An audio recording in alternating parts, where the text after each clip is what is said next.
আমি তো তোমার পুত্রকে নিধন করিনি, আমার হাঙর কখন খেয়ে ফেলেছে আমি তো নিজেই জানি না।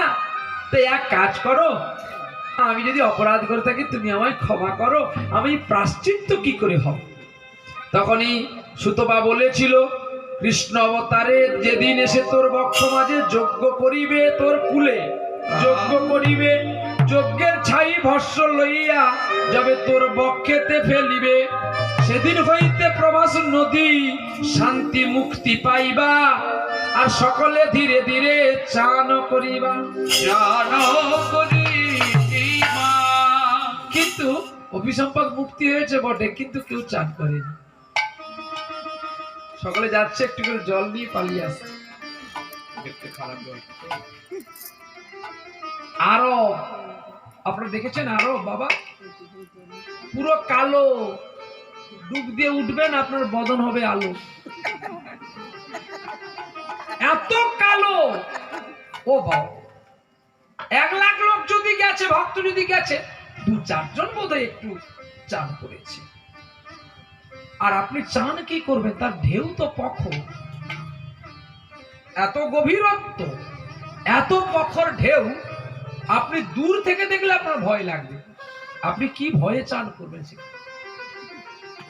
পড়েছেন তো, আর পড়ে গেলে একটা উপায় আছে আপনার, হরি বল, আর কোনো কথা নেই, শুধু একটাই শব্দ আসবে, হরি বল। এই জন্য আরবের সমুদ্র এত লবণার্থ আর এত প্রখর।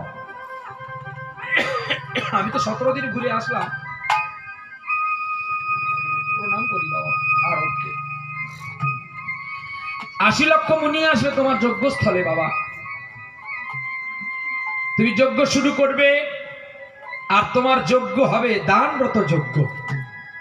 যে যা তোমাকে যজ্ঞের সময় চাইবে তুমি তাকে আনন্দ মনে দেবে, আর যজ্ঞের শেষে তুমি ভিক্ষা করবে, কারণ ভিক্ষা যদি তুমি না করো তোমার যজ্ঞ সম্পূর্ণ হবে না। এই বলে বলরামকে সঙ্গে নিয়ে যখন দ্বারকায় ফিরে এলো,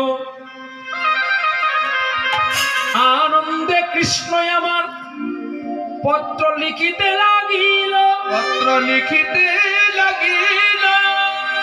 আর পত্র দেবে নারদের হাতে মনে স্থির করিল, নারদ তুমি একটু ফল জল সেবা করো, আমি ততক্ষণে তোমার হাতে পত্র দেব। কেন? কিসের পত্র? তুমি সারা দেবতা মণ্ডলী, সারা দেবী মণ্ডলী, স্বর্গমর্ত পাতাল বৃন্দাবন ব্রজধাম সকল তুমি নিমন্ত্রণ করবে। আমি নিমন্ত্রণ করবো কেন? আমি তোমাকে বলছি না, তুমি পারবে বলে তাই তোমাকে বলছি। তুমি ঢেকির বাহনে এত তাড়াতাড়ি যেতে পারবে, যেটা অন্য কেউ পারবে না। বেশ প্রভু দাও, তোমার আদেশ আমি পালন করি। এই বলে বাবা মার জন্য পত্র দেওয়ার আগে ব্রজধামকে দেবতা মণ্ডলী সকলকে দিয়েছে। বলরাম জিজ্ঞাসা করছে, হ্যাঁ রে ভাই কানাই, আমি তোর কথায় বাবা মাকে ফেলে এলাম, কিন্তু সকলকে পত্র দিলি, আমার পিতা মাতার পত্র কই? কানাই ছলনা করে বলরামকে বলছে, যিনি আমাকে বেঁধে মারে তাকে পত্র দেব আমি? তাদের এই যজ্ঞে আসা দরকার নাই। বলরাম বলছে, ভাই রে, তুই এত নিষ্ঠুর হয়ে গেলি কি করে? কেউ যদি প্রহার করে তুইও কি তাকে প্রহার করবি ভাই? আমি বলছি শোন, এক কাজ কর ভাই রে, তুই আমাকে ভুলে যা, আমি পালিয়ে যাই। আমি ভুল করে তোর রাজপ্রাসাদে ছিলাম রে।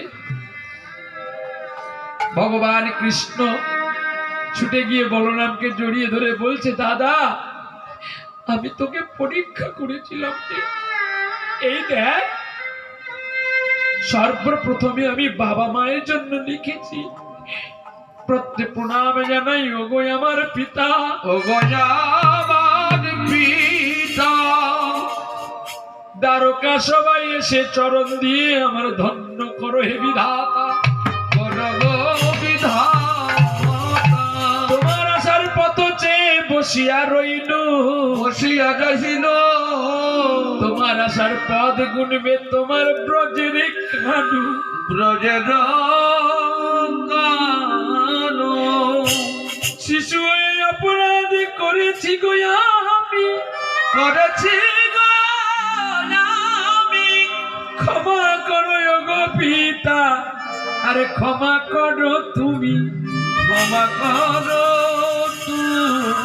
কৃষ্ণের চোখে জল দেখে বলরাম ধন্য হয়ে গেল।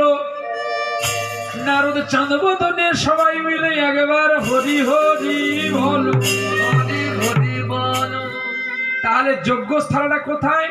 গুজরাটের অন্তর্গত, কিন্তু দ্বারকায় না, এটা জানতে হবে। দুয়ারকা দেশ থেকে, দ্বারকা থেকে 375 কিলোমিটার দূরে দ্বারকা সভার যজ্ঞ হয়েছিল। অর্থাৎ সোমনাথ থেকে 37 কিলোমিটার দূরে যজ্ঞস্থান। কৃষ্ণ দ্বারকায় ছিল, যজ্ঞ করেছিল প্রভাস। প্রভাসটা হচ্ছে দুয়ারকা দেশ থেকে অনেকটা কম, ওখান থেকে প্রাইভেট গাড়িতে আসা যায়, এক রাত্রিতে চলে আসে গাড়িটা।